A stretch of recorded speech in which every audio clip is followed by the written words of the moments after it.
साथियों को जय भीम, नमो बुद्धाय। साथियों, सद्गुरु कबीर या संत कबीर को यदि बोधिसत्व कबीर कहा जाए तो कोई अतिशयोक्ति नहीं होगी, क्योंकि वो एक महान समता समानता मानवतावादी सोच रखने वाले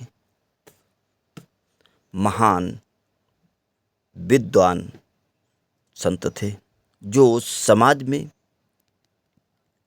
तरह तरह की व्याप्त विसंगतियाँ, कुरीतियाँ, पाखंड, विरोध करना उनका ऐसा नहीं कि वो किसी से व्यक्तिगत ईर्ष्या रखते थे, बल्कि वो जो मानव अहित में होती थी उनका पुरजोर विरोध करते थे। फिर वो चाहे कोई भी हो, वो समाज में व्याप्त विसंगतियों को बहुत ही बारीकी से देखते, फिर उसका विश्लेषण करके कि क्या मानव हित में है या अहित में, वो उसका पुरजोर मुखरता के साथ में विरोध करते थे। वो एक अपने समय के बहुत ही जोखिम भरे कवि थे। तो उन्हीं का एक बीजक ग्रंथ है जो कबीरपंथियों में बहुत ही महान ग्रंथ है। उसी की रमैनी संख्या 12 माया से बचो को आज मैं उसकी व्याख्या समेत आपके सामने प्रस्तुत कर रहा हूँ कि माटिक कोट पसाण को ताला, सोइक बन सोइक रखवाला। तो इसको उन्होंने बताया है, भावार्थ है कि इस जड़ रूपी किले में और जड़ बुद्धि का ही ताला लगा है और यही जंगल जीव का ही बनाया हुआ है और यही उसका रखवाला है। इसकी व्याख्या इस प्रकार से उन्होंने की है कि यह जो हमारा शरीर है यह एक मिट्टी की कोट के समान है और इसमें पत्थर का ताला लगा है और शरीर तो हमारा जड़ है ही, और जब उसमें बुद्धि भी जो है हमारी वो भी जड़ है, तो मानव का कल्याण कहाँ से होगा। मानव ने अपने शरीर में जड़ बुद्धि का ताला लगा रखा है। जड़ बुद्धि का अर्थ होता है कि विवेकहीनता। कितने ऐसे लोग हैं जो बिना सोचे समझे, चिंतन मनन किए, विचार किए हुए काम करते हैं। जड़ता मृत्यु है और गतिशीलता ही जीवन है। अंधविश्वास पाखंड ही जड़ता है और उसके ऊपर चिंतन मनन करना, विचार करना, तर्क करना ही गतिशीलता है। तो यहीं पे बोधिसत्व सद्गुरु कहते हैं कि जड़ बुद्धि का ताला मत लगाओ, सदैव हमेशा अपने बुद्धि विवेक का इस्तेमाल करो और किसी भी बात को पहले जांचो परखो, तभी उस पर अमल करो।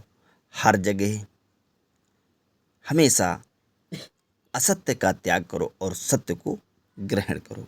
ये कहा है सोई का बन सोई का रखवाला। ये हमारा जो शरीर और शरीर से संबंधित घर, धन, परिवार या हमारे मन की मान्यताएं जो हैं, ये एक बहुत ही सघन वन है जो जीव का या स्वयं हमारे अंदर जो जीव रह रहा उसका बनाया हुआ जाल है। जीव ही इस घने वन का पोषक और उसी का रक्षक है।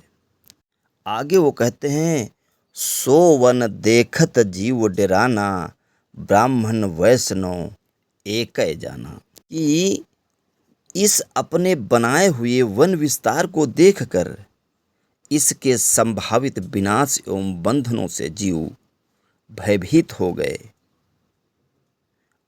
और उससे उद्धार पाने के लिए ब्राह्मणों और वैष्णवों के पास गए, किंतु ब्राह्मणों और वैष्णवों को एक ही प्रकार देवी देवादि की कल्पनाओं में उलझे हुए समझो। इसकी व्याख्या इस प्रकार की है कि जो भयभीत हमारा ये जीव है, जब ये ब्राह्मणों के पास जाता है या वैष्णवों के पास जाता है तो वो कुछ कृपा कर देंगे, इस तरह से प्राणी पदार्थ को सुरक्षित रहेंगे और हमारे भव बंधन कट जाएंगे। तो ब्राह्मण और वैष्णव एक ही इल्लत में गिरफ्त होते हैं, दोनों ही थोड़ा सा भेद रखते हुए वही कर्मकांड, वही दैववाद की या चमत्कार और महिमा में भुलाने वाले हैं। जो संसार की सर्वथा परख सारे अवलंबनों को तोड़कर स्वरूप ज्ञान और स्वरूप स्थिति की समझ उनमें वहाँ कहाँ है। आगे कबीरदास जी कहते हैं, ज्यों किसान किसानी करई, उपजे खेत बीज नहीं परई।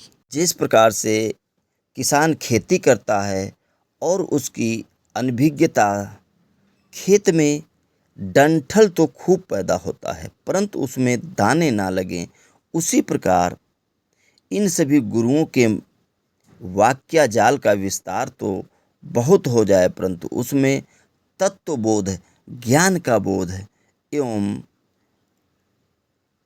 स्वरूप ज्ञान ना हो तो वाक्य जाल निरर्थक ही रहेगा। इसकी व्याख्या करते हुए कवि ने कहा है, किसान के खेत में पौधे तो खूब उगें, डंठल बहुत हो जाएं, परंतु उनमें दाने पड़ें तो खेत में डंठलों का बोझ होने से क्या लाभ। इसी प्रकार से शास्त्र बहुत पढ़े जाएं, बड़ी बड़ी महाकाव्य और पुराण बन जाएं और वचनों की सर्वत्र झड़ी लग जाए परंतु उनमें सच्चा स्वरूप बोध या ज्ञान ना हो तो वाक्यों के जाल से क्या हुआ। यहाँ पे बोधिसत्व कबीर कहते हैं, सभी जगह वाक्यों के जाल का विस्तार है किंतु कारण, कार्य व्यवस्था एवं विश्व के शाश्वत नियमों की किसी को परख नहीं है। धर्म के नाम पर साधक को प्रमुखापेक्षी ही बनाया जा रहा है। जीव को देव, गोसाइयाँ या इन सभी के जाल में फंसा करके अपने स्वरूप ज्ञान से वंचित रखा जाता है। आगे कबीरदास जी कहते हैं, छाड़ी देहु नर झेलिक झेला और बूढ़े दो गुरु और चेला। इसका भावार्थ है कि यदि आप अपना कल्याण चाहते हो तो केवल ये रोचक वाक्य जालों का धक्का पेल को छोड़ो, इसमें पढ़ कर के गुरु और चेले दोनों डूब जाते हैं। इसकी व्याख्या बोधिसत्व सदगुरु कबीर करते हैं, ये साधक नर तो इस वाणी के जाल से या इसके झमेले से धक्का पेल जो छोड़ दे, तू अपनी वाणी की जाल की धक्का धुक्की में क्यों पड़ा है, या मिथ्या महिमा की सारी वाणियाँ तुम्हें फंसने के जाल हैं।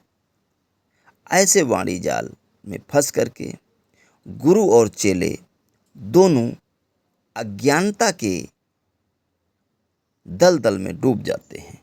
आगे बोधिसत्व सदगुरु कहते हैं, तीसर बूढ़े पारथ भाई और जिन बन ढाहे दवा लगाई।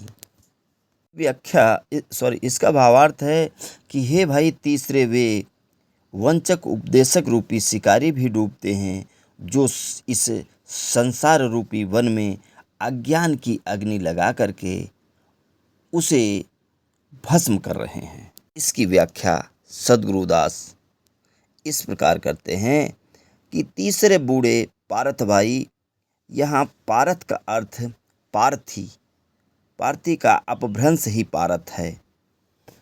पार्थी का अर्थ है शिकार करने वाला, बधिक।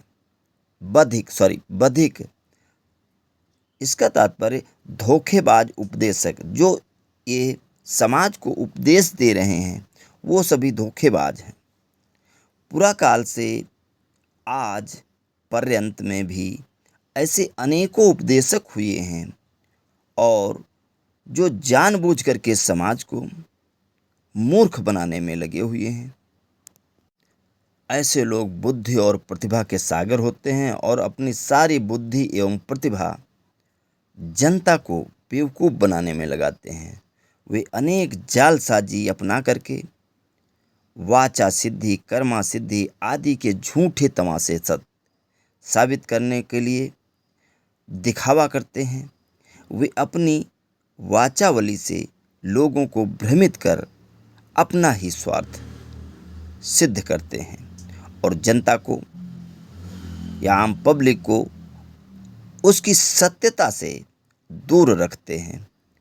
इसीलिए सद्गुरु कबीर कहते हैं, जैसे बधिक उपदेशक हैं वे संसार वन में आग लगाने वाले और लोगों को उस मार्ग से, पथ से उनके भ्रमित करने वाले हैं।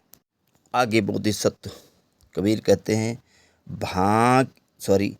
भूं की कुकुर मरी गयऊ और काज न एक सियार से भयऊ।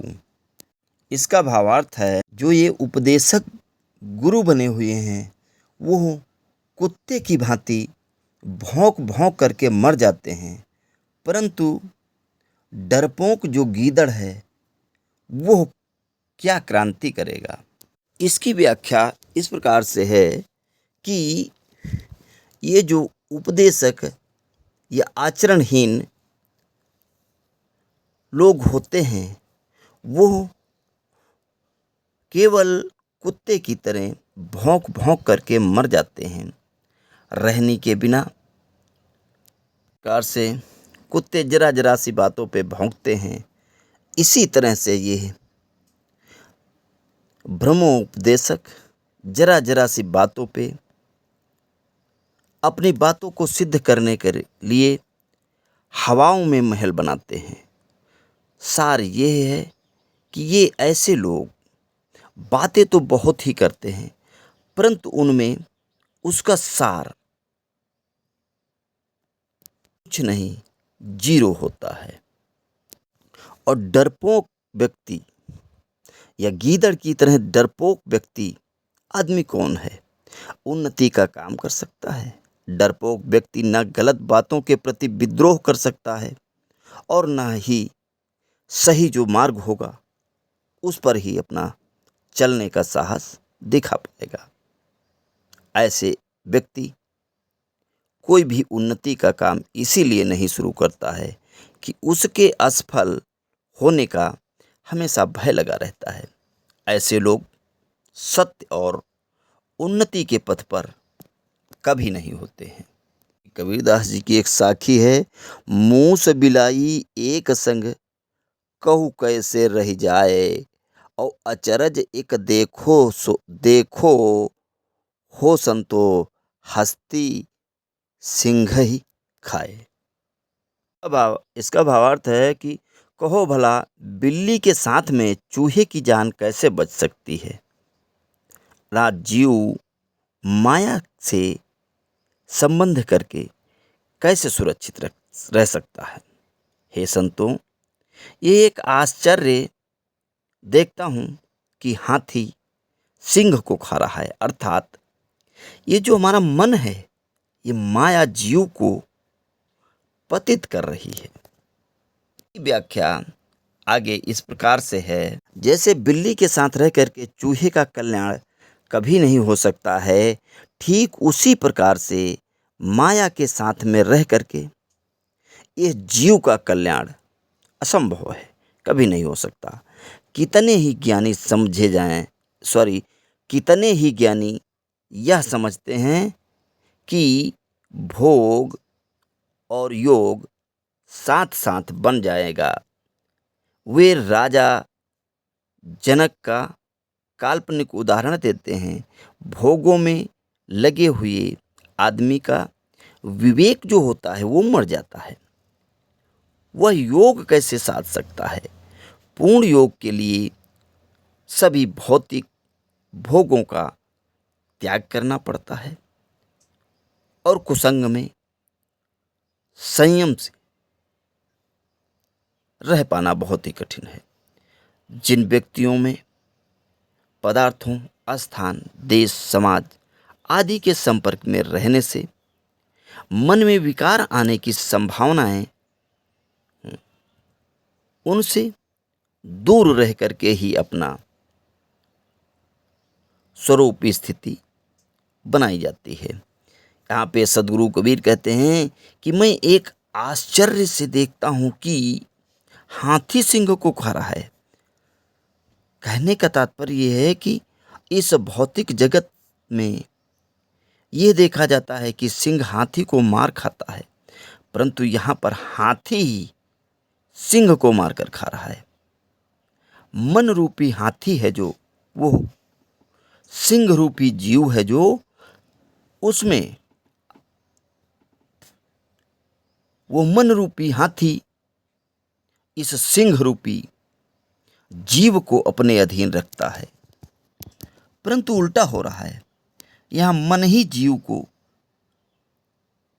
अपने अधीन कर रहा है। तो यहाँ पे बोधिसत्व कबीर समझाते हुए कहा है लास्ट में कि हे समर्थवान जीव, तू अपनी शक्तियों को पहचान। तेरे तेज प्रकाश के समान मन माया रूपी अंधकार कहाँ टिक सकता है? तू अपने महत्व को जान, समझता ना समझता, इसीलिए माया मन बलवान लगते हैं।